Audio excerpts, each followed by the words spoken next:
Tonight, people are demanding answers about how to hold judges accountable after some of their questionable decisions about the public safety and put that at risk. A respected law professor from Tulane University in New Orleans says lawmakers would need to step in. The investigative unit, Chris Nakamoto, here with a follow-up to holding those in the highest positions accountable. Sylvia, from questionable decisions about bonds to even more questionable decisions that put children's lives in danger, feedback from two different WBRZ Investigative Unit reports have many of you wondering what can be done to hold those in powerful positions accountable.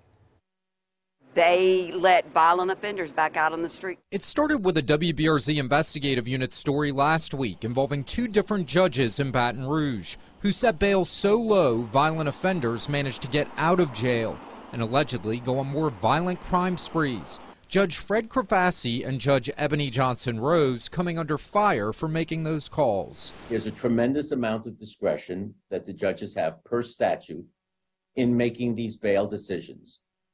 And there's been a plethora of these kinds of things, not just in Baton Rouge, but in Orleans Parish as well, for as long as I've lived there, because the judges have discretion. Retired Tulane professor emeritus Joel Friedman says state lawmakers would need to rein in judges' discretion, which is far-reaching when it comes to making decisions about what's just. So unless the legislature, the state legislature, changes the law governing the rules for making decisions on bail, the judges have this discretion.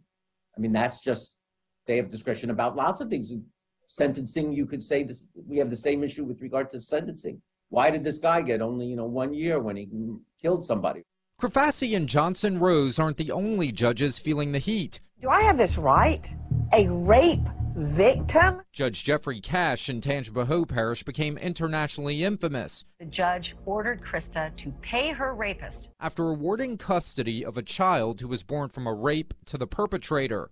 That decision was reversed after the WBRZ Investigative Unit exposed it. This week we showed you Cash also sent a child who alleged she was sexually abused by two men back to the house where the abuse happened for unsupervised visits and where those men live, despite the judge saying they should have no contact with the girl. One of the things one could try to accomplish is to convince the legislature to tighten up the limits on discretion. Friedman isn't the only one sounding the alarm. They're no better than you or I. Retired East Baton Rouge Sheriff Sergeant Carolyn Stapleton, a victim's advocate, why did you make that decision? Says it's time for judges to stop hiding behind the decisions they make and take some accountability. Be proud of your decision. So step up and say, I'm so-and-so, and this is why I made that decision. And come election day, I hope you'll vote for me. For making that decision to put an attempt murder. For making that decision to put that violent offender back out on the street. It's just very hard. Tonight, Friedman says if a judge's conduct is egregious enough, they can face impeachment, which is very rare.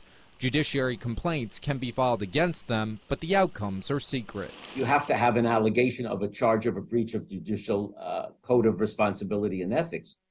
And an abuse of discretion may not be a sufficient basis for that. Friedman says when a judge sets bail, they are looking into what their charges are, if they're a flight risk, and what is the threat to the community. In many cases he's dealt with, he says judges had a flexible view about bail, so it wasn't used to incarcerate minority individuals before they can go to trial. Sylvia?